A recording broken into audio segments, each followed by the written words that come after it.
আসসালামু আলাইকুম প্রিয় দর্শক, আশা করি আল্লাহর রহমতে আপনারা সবাই ভালো আছেন। স্বামী স্ত্রীর ভালোবাসা বৃদ্ধির কয়েকটা আমল।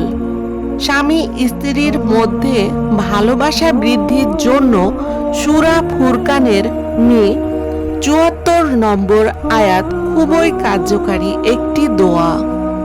এই দোয়াটি শেষ রাতে নফল সালাতের সিজদায় সালাম ফিরানোর আগে, আজানের পর, বৃষ্টির সময়, শুক্রবার আসরের পর এবং যে কোনো সময় চলতে ফিরতে উঠতে বসতে বেশি বেশি করে পড়তে থাকুন।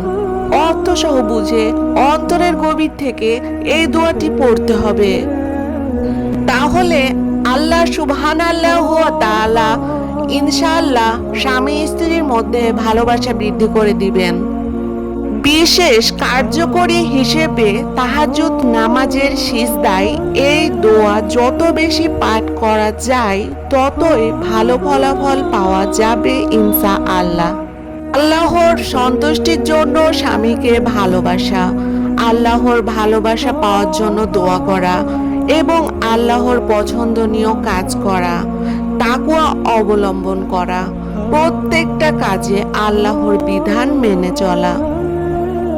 আল্লাহ যখন কোনো বান্দাকে ভালোবাসেন তখন তিনি আসমান ও জমিনের সকলের হৃদয়ে তার জন্য ভালোবাসা সৃষ্টি করে দেন, ফলে তারাও তাকে ভালোবাসে। আল্লাহর ভালোবাসা পেতে নিচের দোয়াটি সবসময় পড়ার চেষ্টা করুন। আল্লাহুম্মা ইন্নী আসআলুকা হুব্বাকা ওয়া হুব্বা মাই ইউহিব্বুকা ওয়াল আমাল্লাযী ইউবাল্লিগুনি হুব্বাকা। হে আল্লাহ, আমি আপনার নিকট আপনার ভালোবাসা চাই এবং আপনাকে যে ভালোবাসে তার ভালোবাসা চাই ও সেই আমলের ভালোবাসা চাই যে আমল আপনার ভালোবাসার পাত্র করে দিবে। ভালোবাসা বৃদ্ধির এক অলৌকিক উপায় হচ্ছে সালাম প্রদান। তাই যখনই দেখা হবে তখনই স্বামী স্ত্রী পরস্পরকে সালাম দিন, বেশি বেশি করে সালাম দিন। যখন তোমরা গৃহে প্রবেশ করো তখন তোমাদের স্বজনদের প্রতি সালাম দিবে। আল্লাহর কাছ থেকে কল্যাণময় ও পবিত্র দোয়া। রাসূল সাল্লাল্লাহু আলাইহি ওয়াসাল্লাম বলেন, আমি কি তোমাদের এমন কিছু শিখিয়ে দিব না যা করলে তোমরা পরস্পরকে ভালোবাসবে?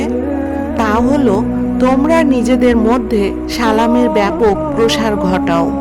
মুসলিম। ভিডিওর পরবর্তী অংশ পেতে অবশ্যই কমেন্টের মাধ্যমে জানাবেন। বেশি বেশি শেয়ার করে অন্যকে জানার সুযোগ করে দেন। যারা চ্যানেলে নতুন তারা সাবস্ক্রাইব করে পাশে থাকবেন। আল্লাহ হাফেজ।